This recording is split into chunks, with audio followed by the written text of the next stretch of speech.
The Major Spoilers podcast covers news, reviews, and of course, spoilers, and goes into details about the topics discussed. So if you haven't read, listened, or watched the items we talk about, you might want to come back later.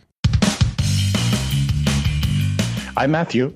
Rodrigo. And I'm Steven, and you're listening to the Major Spoilers podcast, the podcast for pop culture and comic fans.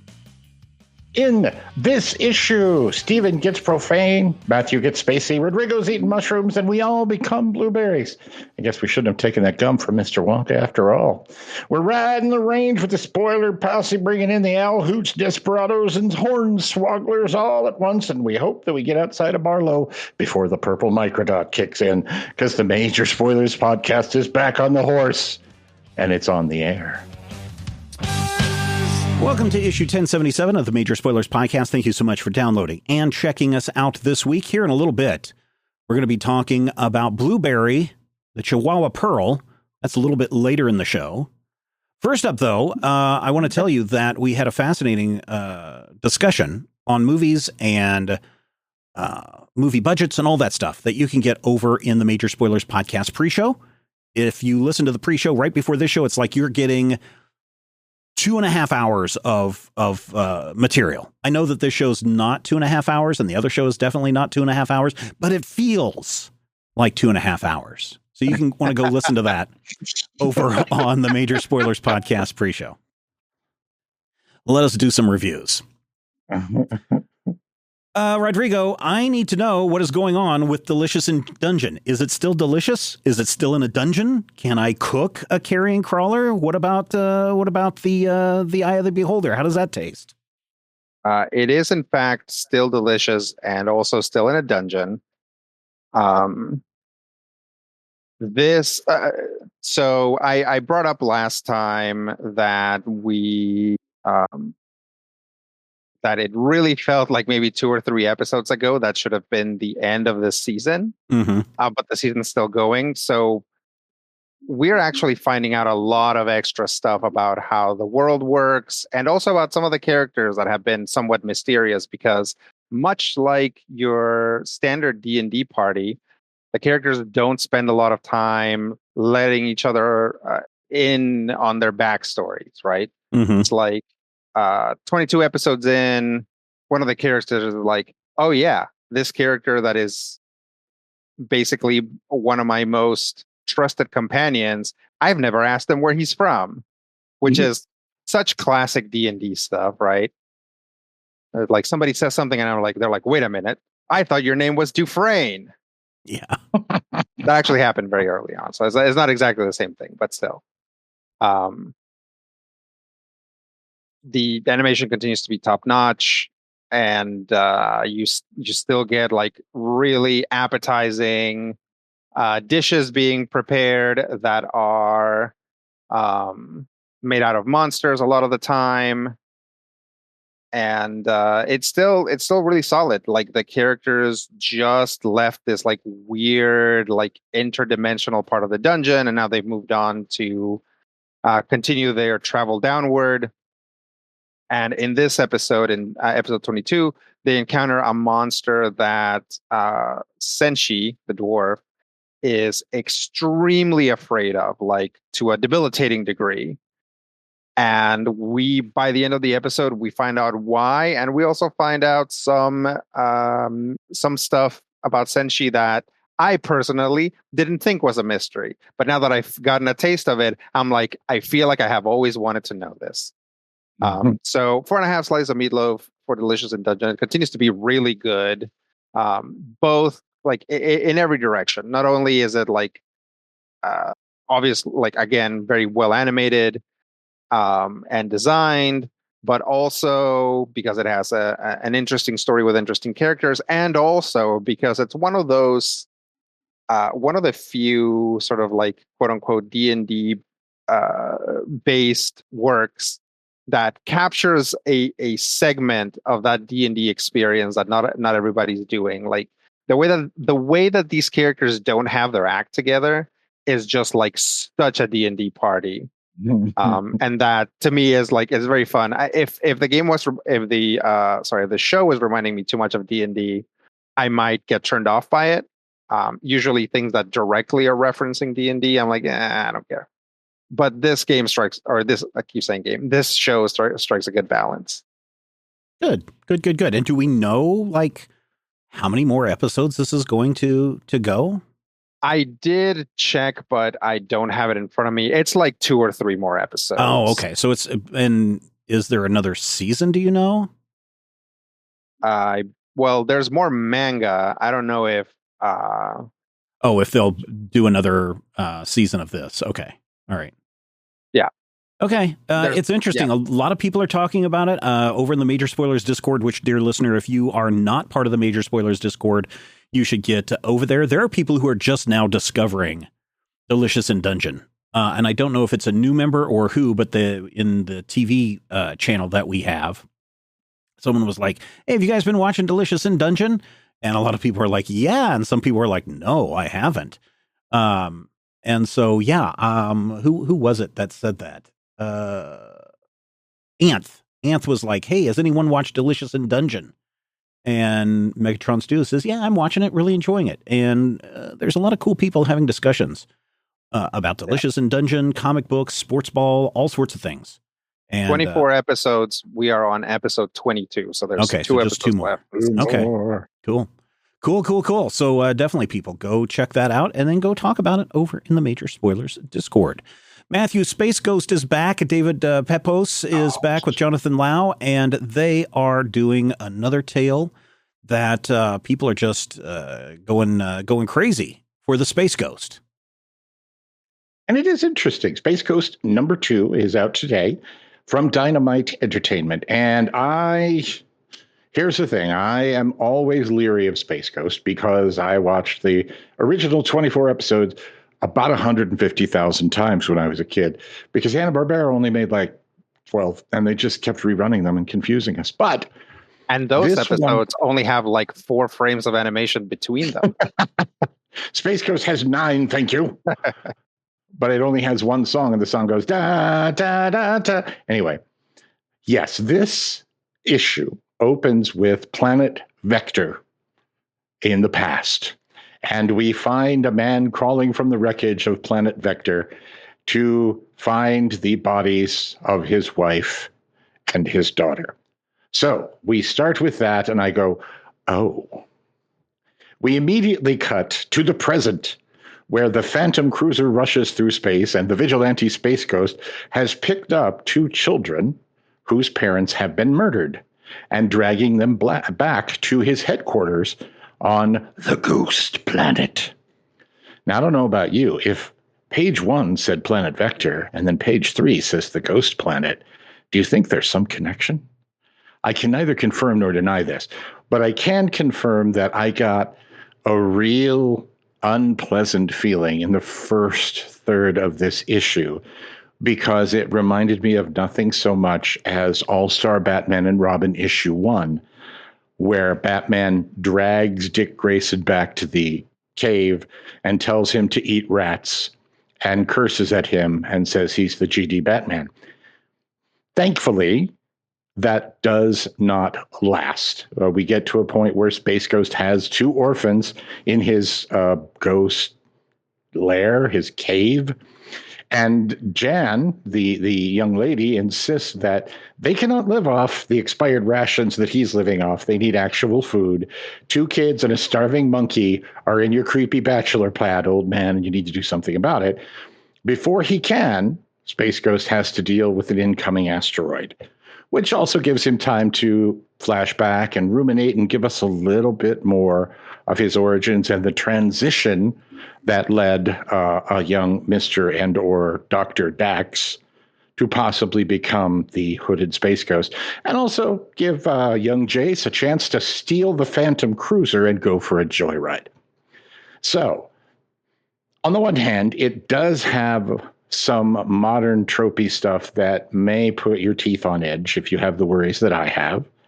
On the other hand, if you remember the last Space Ghost Resurrection in Future Quest, that one was much, much darker, much grittier, much more modern in the infinite crisis. Everybody is driven by the death of a parent and everything's terrible, and Darkseid's going to eat your soul.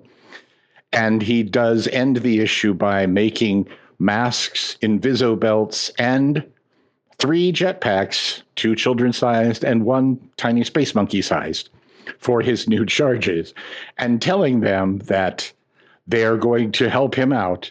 If you do this, you follow my lead, but sometimes you can't just protect the innocent. You have to train people to help you protect the innocent. And so Space Ghost gets his sidekicks, Jen and Jace, and their space monkey, Blip.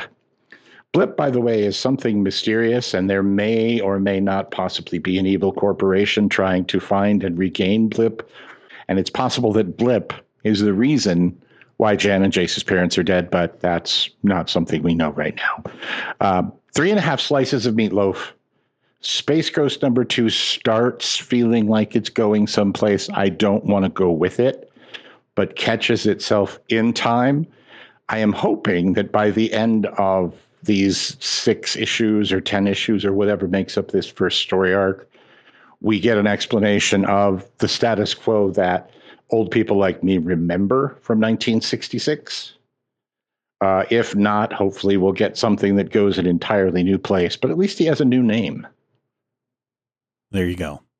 There you go. This is another one of those things that for people that listen to the pre-show, an example of Warner Brothers licensing out a lot of their stuff to people who actually want to make stuff. So there you go. Dynamite Entertainment. Good job there. Out from Boom Studios this week is Profane #1 by Peter Milligan and Raül Fernandez on the art. This is a bizarre book, and I think it's going to take another issue for me to decide whether I like it or not. So I'm just going to kind of give you a heads up that I'm kind of split down the middle on this.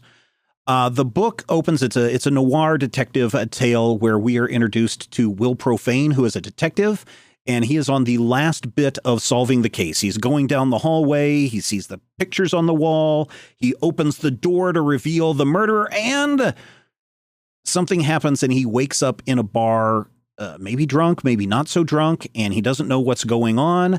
And he starts to have romantic encounters. He starts meeting up with his contacts who are giving him inside information. He's seeing some bad things happen, but he can't escape this feeling like he's done all of these exact same things before.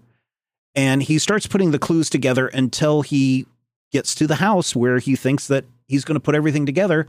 And he walks through the door and he walks down the hallway and he's like, wait, this is the exact same thing that I remember before. And he opens up the door and he discovers a dead writer at his keyboard, at his typewriter, writing the tale. And as Will Profane discovers that he's got the same name as the character in the book that this dead author who's been slashed across the neck has been writing. And in fact, everything that we've read in this book is what was in what the author was writing. And so now Will Profane is like, wait a minute, am I a book character without an ending? What's going on here? And it's kind of it's interesting in how it's played out. It's interesting in the characters that Will Profane encounters in this piece. I think that Will Profane is a tulpa. In the dying moment where the author has been writing this book, I think he either manifested Will Profane or somehow the author became Will Profane, in his dying thing. I don't know which way it's going to go, but I feel like Will Profane is a tulpa that has been brought into existence to solve the case of his creator, which is weird in itself. But we don't know that because the comic book just kind of ends with this discovery that who am I moment for our detective. So he is kind of a blank slate. And I suppose over the next couple of books, we will discover, what's going on. But it's this twist part that I'm still trying to wrap my head around because of how it's presented. I think it's presented interestingly. Again, I'd like to see another issue, maybe 2 issues. I think this is only a 5 or 6 issue miniseries. I'd like to see another issue to kind of bring things out a little bit more so we know what's going on and then figure out the whodunit part.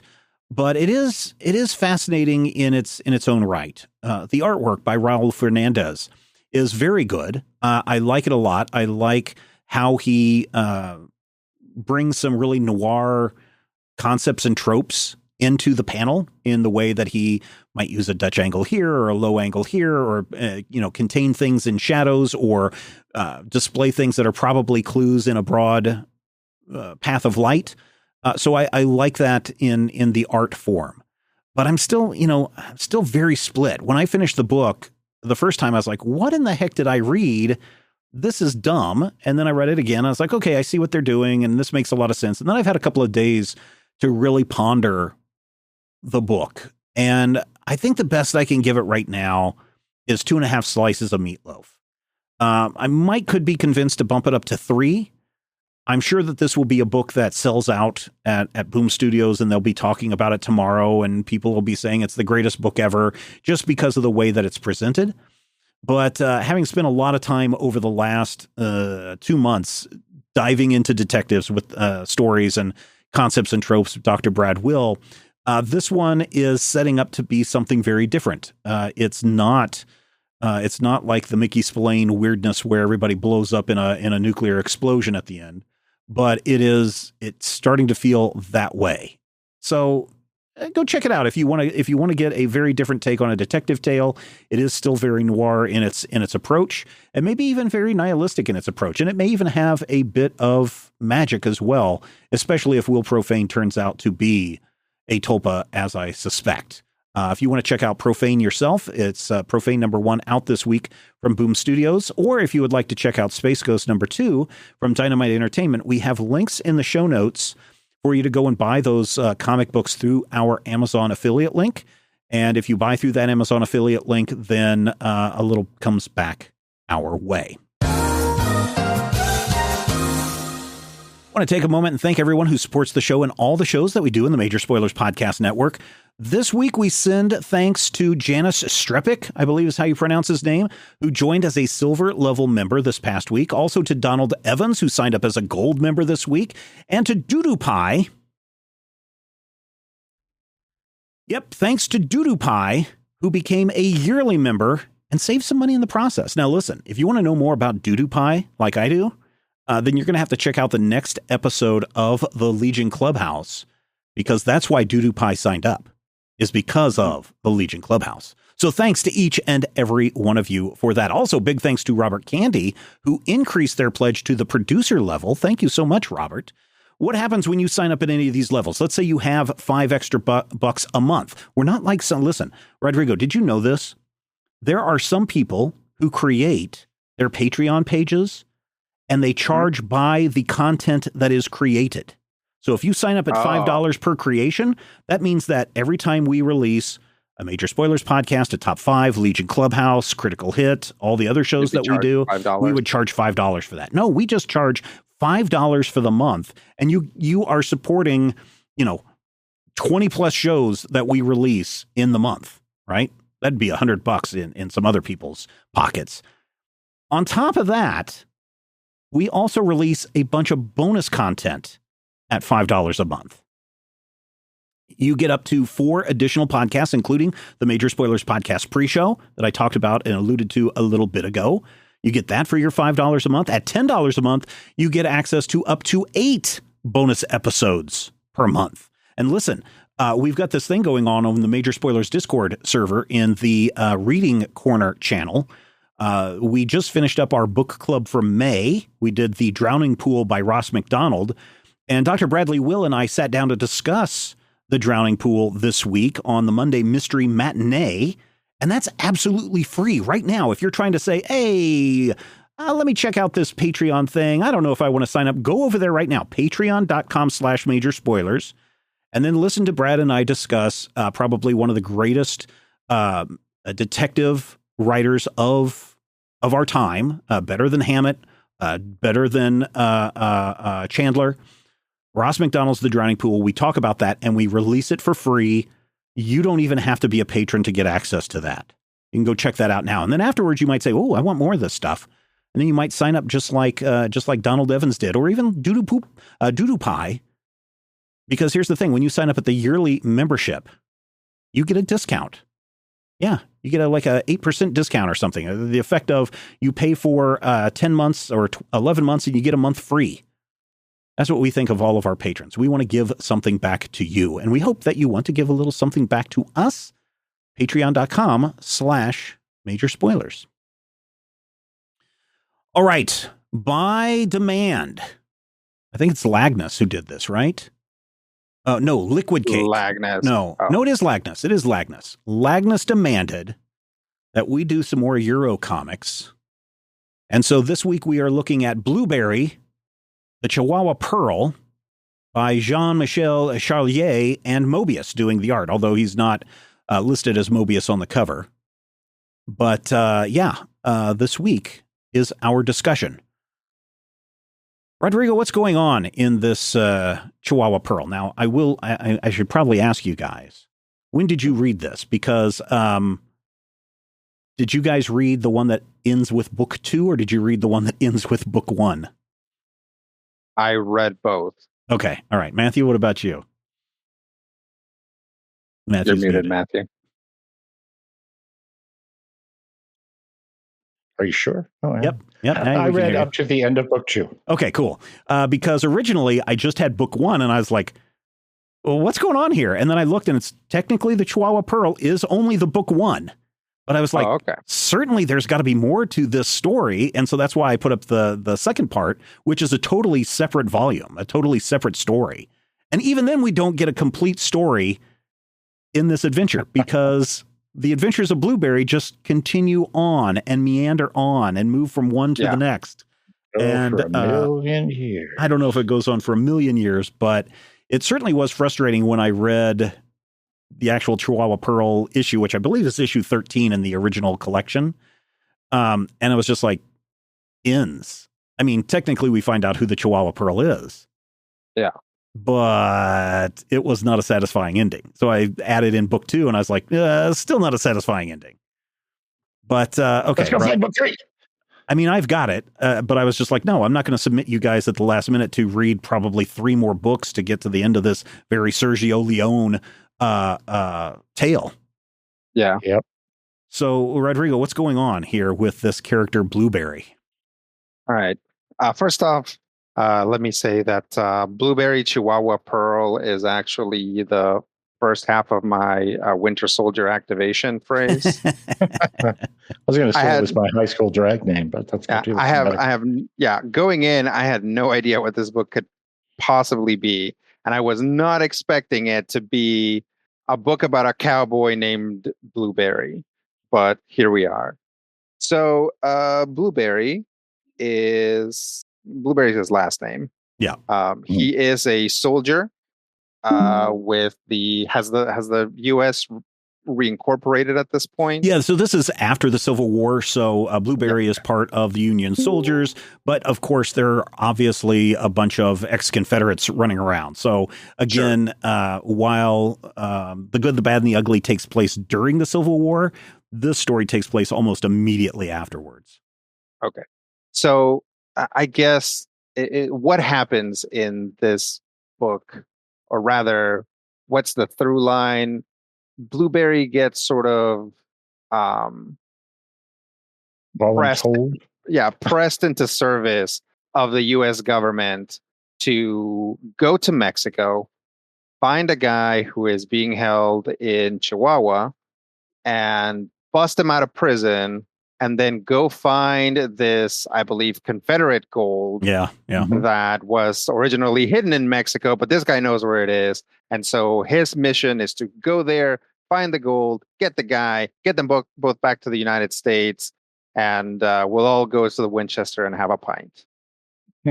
And the only way that he's going to find this guy that knows where the gold is hidden is he has to find this contact who is in the city of Chihuahua. So he has to make it there, and along the way he crosses paths with some ne'er-do-wells, some ex-Confederates. He brings along, or at least sends a couple of his friends on ahead of him. He is summarily discharged from the military so that his story about coming to Mexico is because he's on the run. Possible. And so that it's very plausible. And we end up finding that the Chihuahua Pearl is this singer in a saloon in Chihuahua. And and there's a horrible, evil governor and a bunch of other stuff. she's like herself some sort of operative. Yeah. Yes, and but of what? right. Good question.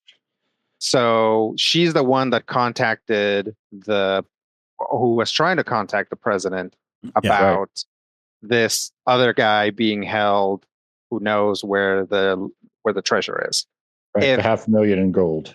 If that seems complicated, you should know that this book reads like me, or probably more likely my wife, playing Fallout.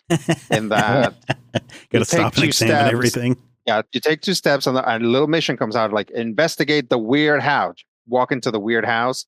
You open the door, and there's like a shoe, and then you pick up the shoe, and it's like investigate the mysterious shoe. This isn't a continuation of the weird house mission.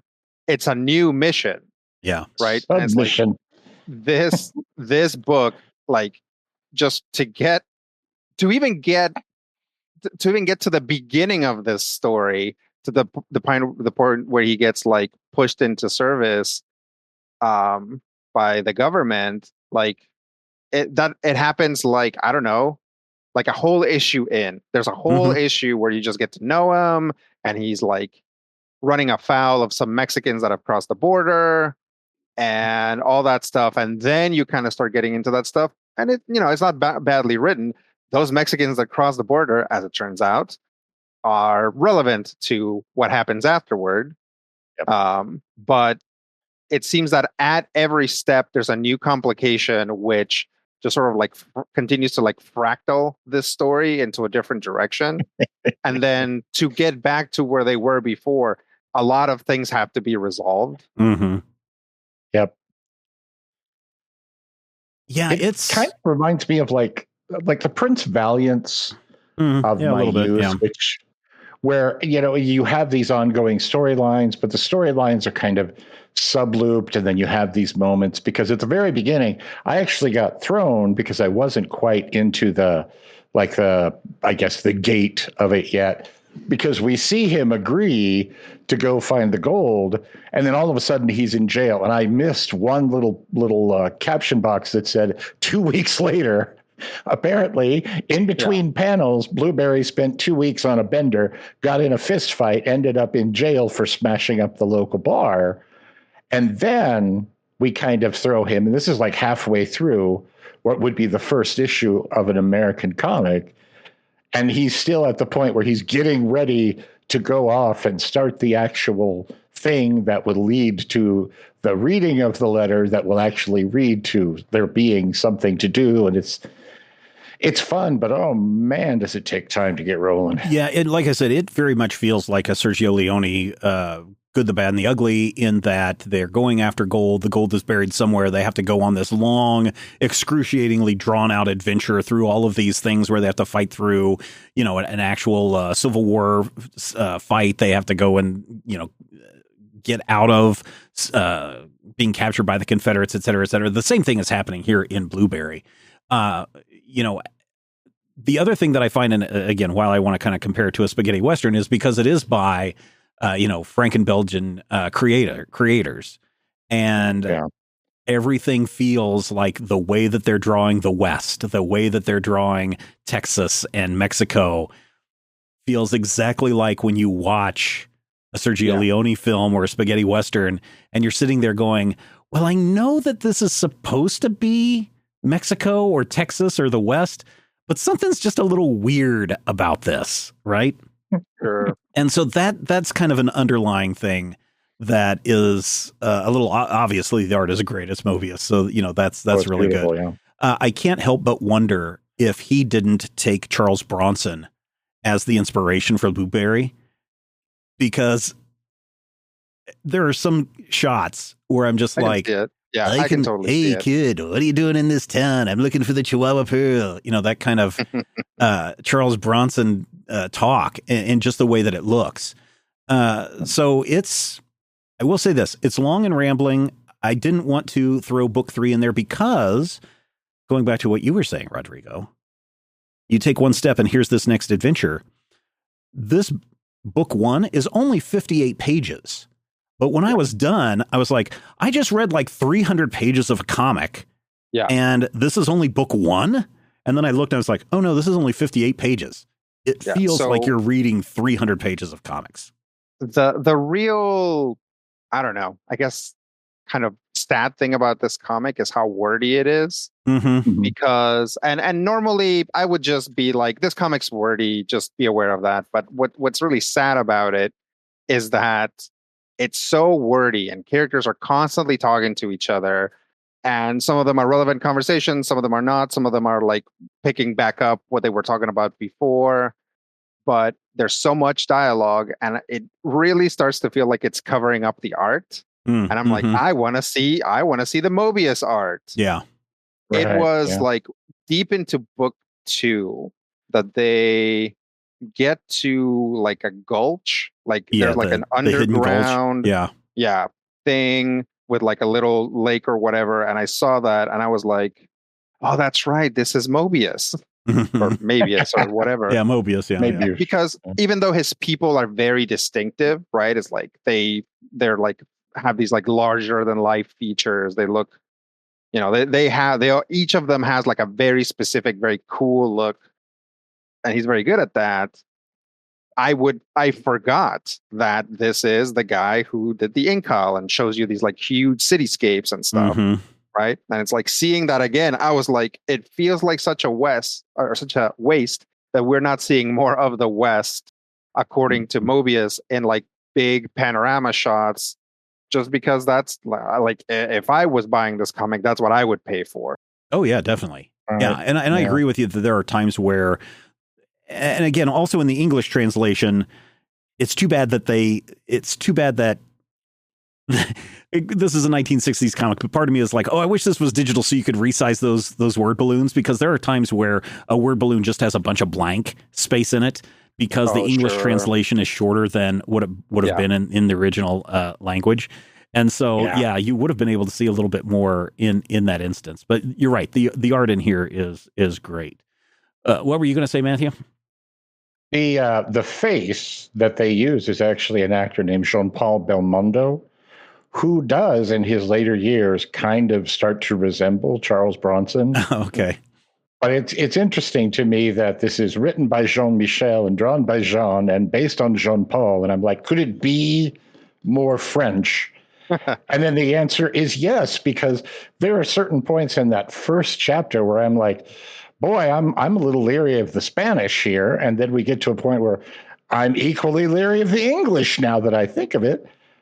But that's also kind of interesting to me. It sometimes when you get a Western and you get somebody who tries to put in a little dialect and you kind of talk like John Wayne, or this feels like a particular weirdly, Belgian side of Texas where everybody speaks the English of the Old West with a slight French accent, like Inspector Clouseau. Well, or like you would expect in a Sergio Leone, where you can tell that everything's been dubbed over. Yeah, that everything's been dubbed over. Exactly. So this was released. You were trying to shoot me.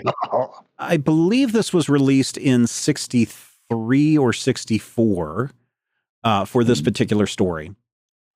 And it does at times feel like it is that time period, even though it's the 1800s. When the story takes place. But I just found this fascinating. I mean, I kept reading. Oh, I'm sorry. This was published in 1970. Published over the course of 20 issues or 20 volumes. Issues. Yeah. 20 issues of Pilot. So it's a fascinating story. I just wish that when these things get collected, that they would be collected in, I want to read the entire story. The previous Blueberry stories, this is like the first Blueberry volume. He is part and parcel of I think the Fort Navajo stories before that. But this is the point where he becomes the central figure. Because I remember reading this when Epic put it out in 88, 89, when I was still in high school, and I was reading it and trying to figure out, why does this feel so familiar? And I realized, this feels just like Jonah Hex, are they ripping off Jonah Hex? And then I went back and went, no, this is 20-year-old material, and Jonah Hex is ripping off this. Yeah. Yeah, so this gold series actually goes 13, 14, and 15, and as opposed to just so there's two different collections that you can get. You can go and get the original Chihuahua Pearl issue number 13, which collects the Pilot issues or the pilot issues from 566 to 588 that came out in 1970. Or you could get the Blueberry, what is it called? Just the Chihuahua Pearl, released by Epic, which includes only issues 13 and 14. That's the one that we are reading. And then you would have to go and get the Epic collection, The Ballad for a Coffin, which has the issue 15 of this and issue 16, which starts a whole new story called the Conspiracy series. So I think in this English translation, I wish they would have packaged these together. Now that would have put us at, let's say 58, let's say 60 issues. That would have put this at a 180-page book. I wouldn't have minded that, but this is also a story that took place over 2 years in its original publication. But yeah, I was a little disappointed in this collection that we're reading only just has the issues 13 and 14. And so I'm sorry, Lagnus, that we couldn't bring you our entire discussion to find out what happens with the $500,000 in Confederate gold. Now, I will tell you this, that the Confederate gold thing has been a deal in stories since the Confederate War. If you guys remember the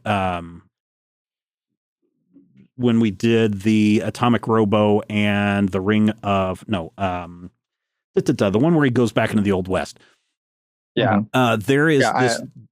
There's this whole theory and concept that yes, they did take this gold and they spread it out. They basically said, hey, where's going to be the center of the new Confederacy? And they drew a big circle around this and said, we're going to take the gold and we're going to spread it all throughout here. It would have included Cuba, part of Mexico, et cetera, et cetera. And so they were going to, definitely use this gold for the South to rise again. And so to see this kind of play out in, a European comic in the 1970s is also fascinating. Yeah. It's also the MacGuffin of the movie Time Cop from like 1994, which then actually, I think, spawned a TV show, which was not particularly good. Yeah, racists are always hiding gold around. Man. Right? Definitely. Nazi gold is also like something that... that people are always after, Yeah. Where do you keep them all? Rodrigo, what did you think of this take on the American West and Mexico? Well, first, let me say this. Although there are maybe one or two stumbles at the beginning, after that, the Spanish is actually really solid. And in fact, sounds like Mexican Spanish. Okay. Ooh. So it's pretty good in that sense, right? Mm-hmm. The first Mexicans we run into are a bunch of bad guys who are all very ugly. Mm-hmm. But eventually we see like a handsome Mexican dandy kind of a guy. So I'm like, well, hopefully people can infer that there are just normal looking Mexicans somewhere in between these two. As far as their depiction, I mean, there are like normal people around. I think you can get away with just being like, these are the corrupt ones. But unfortunately, Westerns are very rarely kind to Mexicans unless one of them is played by Lou Diamond Phillips, right? So, so it does continue that stereotype. Then again, there's Mexicans with lots of speaking lines. You get to see them, you get to talk to them. But all of a sudden, a Chinese guy shows up, and I'm like, well, at least they're not treating us like this guy. Yeah. No, that's definitely some Yellow Peril, bad guy depictions in this thing. I mean, there's also part of this story feels a little bit like Princess Bride, right? When you realize that the person that Blueberry is going after is actually married to Pearl, and he's trying to break her husband out, but they're both in this torture chamber, and you're waiting for the albino to suck out your soul or whatever happened in Princess Bride. So there's moments in this that feel very much like Princess Bride as well. I mean, why not, right? Like every moment of this comic is like, again, like sort of like another nook that the story goes into. And it's like, now we're in this torture chamber. We might as well do this. Right. And then they bust out of the torture chamber and it's like, no, we have to steal a horse. I don't know if this is where they steal the horse, but now they have to steal a horse. Right. And it's like, now there's like a small adventure about stealing a horse. Like they do it all. They do everything. And then the governor is trying to marry Pearl, and we must save Pearl from being married to the evil king. This book goes places. And I got to say, I didn't know anything about Blueberry before picking this volume up and reading through it. And so I appreciate that our European adventures continue in a good way, not the crappy movie way. And so thank you, Lagnus, for that. I don't know. I'm still somewhat miffed and angry that this isn't collected in one volume. And maybe somewhere out there, someone will collect these together and sell them the way that it's a complete story, because I think that's the better way of doing this. So I'm going to ding this for not being a complete collection for the story. On the other hand, I think the story is fine. I think the adventure is fine, especially when you're trying to tell a serialized story across 2-year period. I think that's fine. I think the art is fantastic, obviously. So I'm glad that I read this. What about you, Matthew? Definitely so. After I read Blueberry, like many years after, I read a book called Batlash that DC put out in '68 or so, written by Sergio Aragonés. And it's clear, and I loved Batlash, it's clear that Batlash at the time was just a Blueberry riff. I've read this first issue before, but I didn't know where that second issue was going to go. And I kind of appreciate that endless narrative that Blueberry is a guy and he has adventures and the adventures go on. And it's just something you have to kind of learn to live with. But then I've also, grown up with the expectation of, Bronze Age comics. Everything goes on and on and on forever until Harry Osborn dies again. But yeah, I definitely would say I wouldn't necessarily tell everybody to rush right out into Buying Frenzy, because there is some 60s stuff in here that might set you off. There's some stuff in here that is very, very tropey 70s kind of, not just Franco-Belgian, but just tropey 70s story kind of thing that kind of locks you down. And, if you ever listen to what we said about The Searchers, this reminds me a bit of The Searchers, except it's definitely prettier and less annoying. Well, it's a less racist for sure. Well, yeah. It's not that it's not racist. We got to say that. It's just less racist. And, and at the point where I heard Matan el Caballo, I'm like, oh, well, okay, let's go with that. And then I am glad to hear that my expectation that this was funny was just me not necessarily being familiar with the actual conversational Mexican Spanish, because that was one of my worries coming into this is this something where it's an English translation of a writer writing in French, trying to write Spanish dialogue from that perspective. And I'm glad that it's at least clear there. So definitely worth a look for anybody who's into old comics for sure. Yeah, I think I've gotten to the point where if I'm going to read an old comic book or watch an old movie or whatever, I've just come to the acceptance that, hey, this movie is going to have things in it that are not appropriate for today's time period. And I realize that these things are not appropriate, weren't appropriate then, and I realize that they're not appropriate now. But then again, I can recognize these things and know that they're coming. And I'm not saying that I'm forgiving them. I'm just saying that, hey, you want to watch a 1970s TV show? Great. Here's a heap and helping of casual racism that's going to go with it. Yeah, it's just part and parcel of reading the comic, watching the TV show, watching the movie, listening to the music, whatever it is. It's just they're hand in hand with one another. And I'm not saying that everybody's racist. What I'm saying is there are things that were quote unquote accepted at the time period that today are not accepted. And I just realized that those things are there. And when they come, I do the side eye and then move on and say, well, that's the time period. Hopefully people have learned from their mistakes. The only thing that ages perfectly is the late Dame Diana Rigg. Sure. Rodrigo, final thoughts from you on this. I personally don't like Blueberry, not the comic necessarily, but I don't like the main character. The character, yeah, I understand so that. It's tough for me to, and it's not even like, oh, I hate him or whatever. It's like he just kind of not doing it for me, and so it's tough to follow him on all of these circuitous adventures and still remain interested.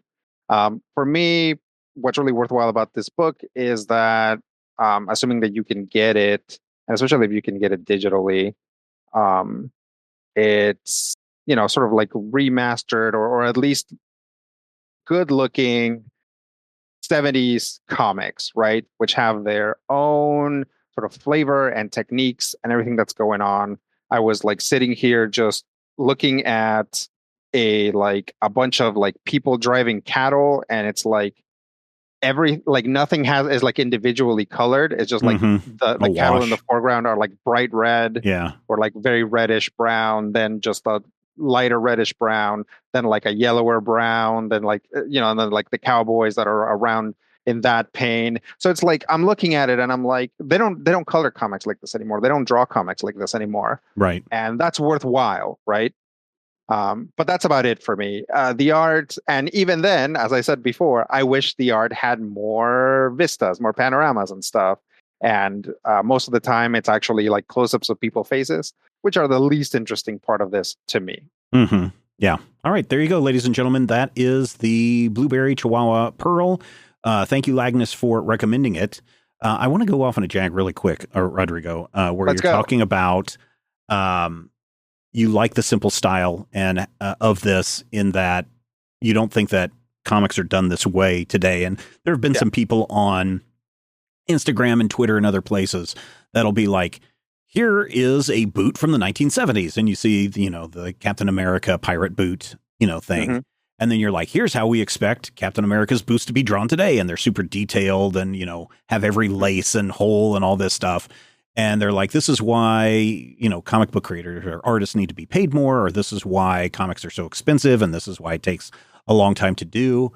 Do you guys think that if someone went back and said, you know what, I'm just going to do my comic book, and there are several artists that do this, I'm just going to do my comics in the simplest style possible. I don't have to put in all the super detail in this Ms. Marvel comic or this Batman comic. I don't have to, Jim Lee, for example, puts a lot of detail in his art.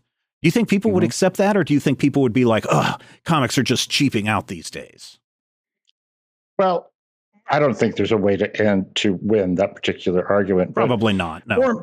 More importantly, I think that people aren't taking into account that the printing process of 1970 is entirely different. And if you had put the noodly bits and the all of the stuff that they have in today's books with the textures and the clothing and all of the quilting and the costumes, it wouldn't reproduce. It wouldn't come out.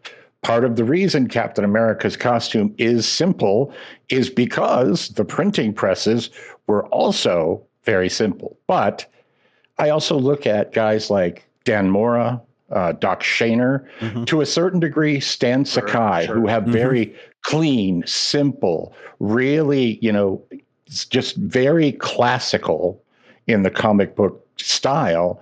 And you look at those and you see them successfully drawing books that, go out. And I think Dan Mora is doing right now the Shazam book.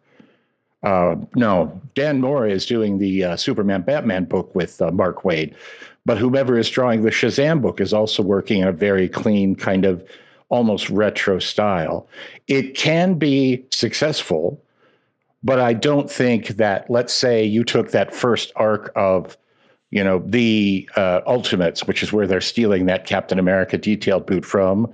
If you had that Ultimates arc with all of the craziness of Warren Ellis or whomever, and you tried to deliver it with the style of a Dan Mora or even a Jack Kirby, I don't think it would match. It doesn't quite dovetail together. So I think it can be done. I think that people who really think that the amount of detail in a boot is what makes your comic good or bad. Well, and I'm not just talking about boots. I'm talking about like the entire scenery where, hey, let's draw every single window in New York City in this shot because that's what, people expect, or if that's my style or whatever. And that's fine. That's what you see when you look out the window. Yeah. Yeah. Rodrigo, what are your thoughts on this? I have a sort of I guess, philosophical take on this, and that's that it often feels like, even with its ample history, comics and also throw in here video games are still sort of in their infancy as far as media, right? And maybe it's like a prolonged infancy, but like the three of us could sit here and be like, if you want a movie that feels like it was made in the early 80s or mid 80s, like, what would you do? And then we could brainstorm 1,000 techniques that they used back then that are not used now, film stock, all this stuff, right? Lighting. Comics very often don't get to do that, right? Somebody can't be like, I'm going to draw this comic like it was made in the 70s. If somebody does that, a few people are going to appreciate that, and most people are going to be like, this comic looks weird, I don't like it. Yeah. Right? That's what I was kind of getting. There isn't that wide cultural appreciation for the history of comics the way that there is for film, and also because comic books also fundamentally require more work from you than a film does, right? You can absorb a film much more passively. If you don't like the art in a comic, that's going to wear on you as you read it. So yeah, I disagree that on that, like, more detailed is more recent. It's true because of just printing techniques, but also it's the same thing that people get into with how advanced the graphics of a given console look, right? It's like, oh, this isn't like super quadruple 4K and like 9,000 frames per second, and it looks exactly the same as the last one, right? It like the ray tracing, whatever vectors or whatever, like, sure, shiny looks a little bit shinier or a little bit more realistic shiny, but it's like, it's not that different, right? It doesn't matter if you keep making things quote unquote better or more detailed or more dense.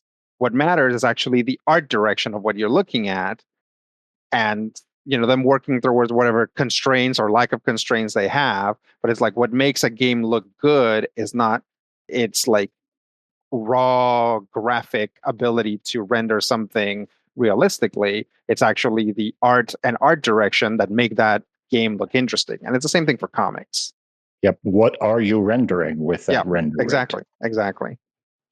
Yeah, I just I look at these arguments and I'm like, well, but it's a different time and different expectations and different techniques now, and different. Do artists need to be paid more? Absolutely. Yes. Oh, sure. But at the same time, here's the thing. I really want comic book artists and writers, comic book creators, editors.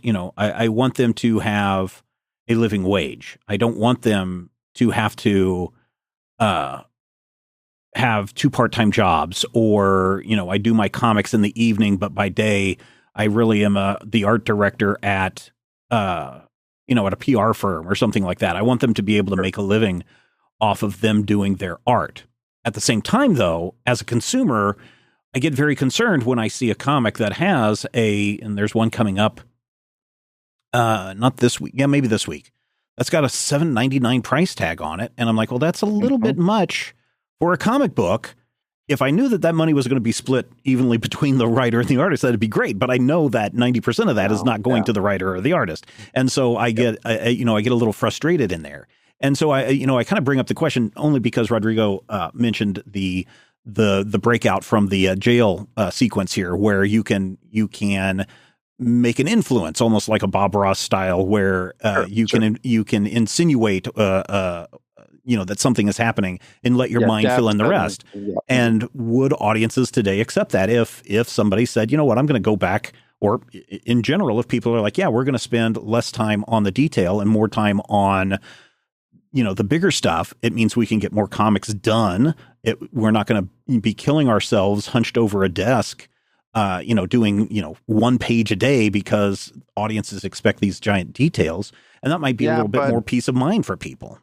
Even then, unfortunately, like, just because something is more detailed doesn't mean an artist isn't going to spend less time on it. No. Because art, their process, art is such a personal thing. The process is completely different, right? I guess sometimes you see like artists that are very detailed, that are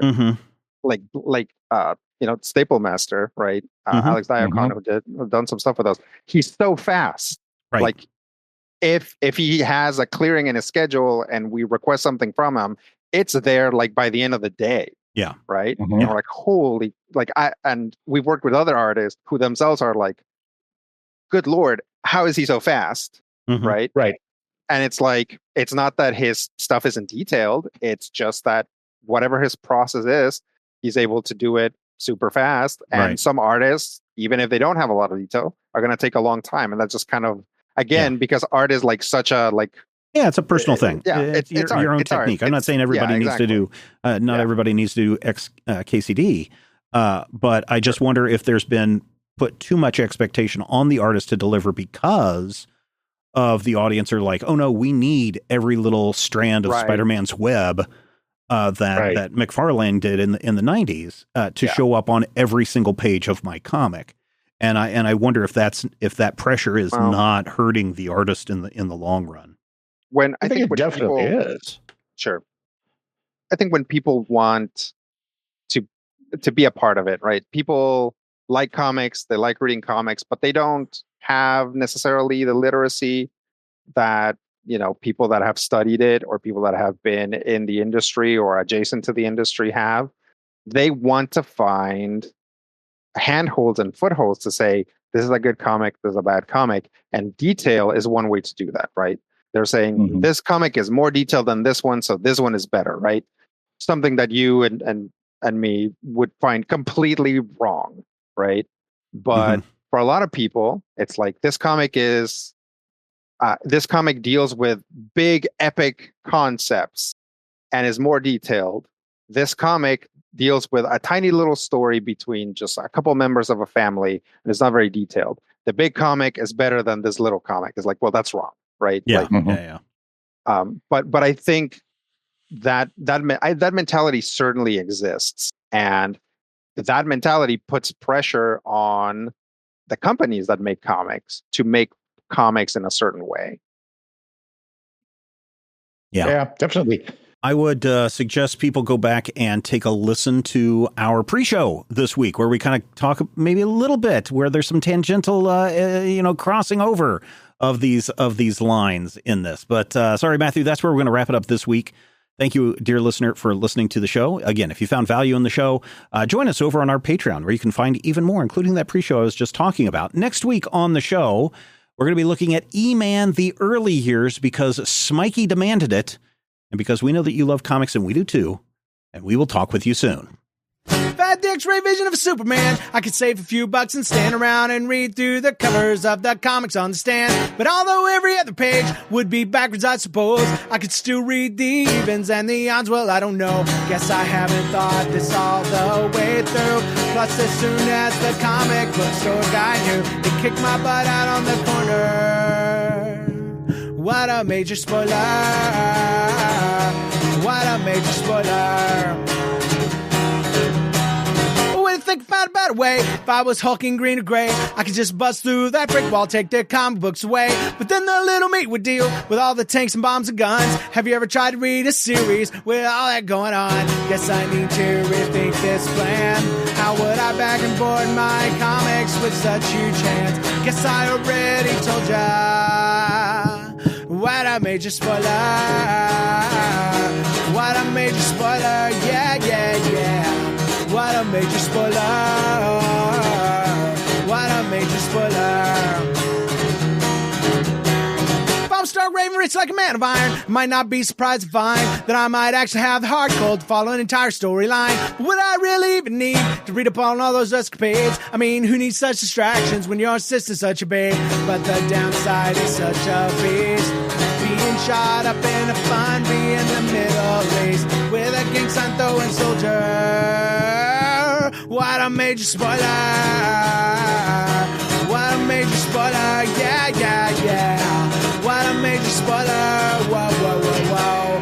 What a major spoiler. This podcast is copyright 2024 by Major Spoilers Entertainment, LLC.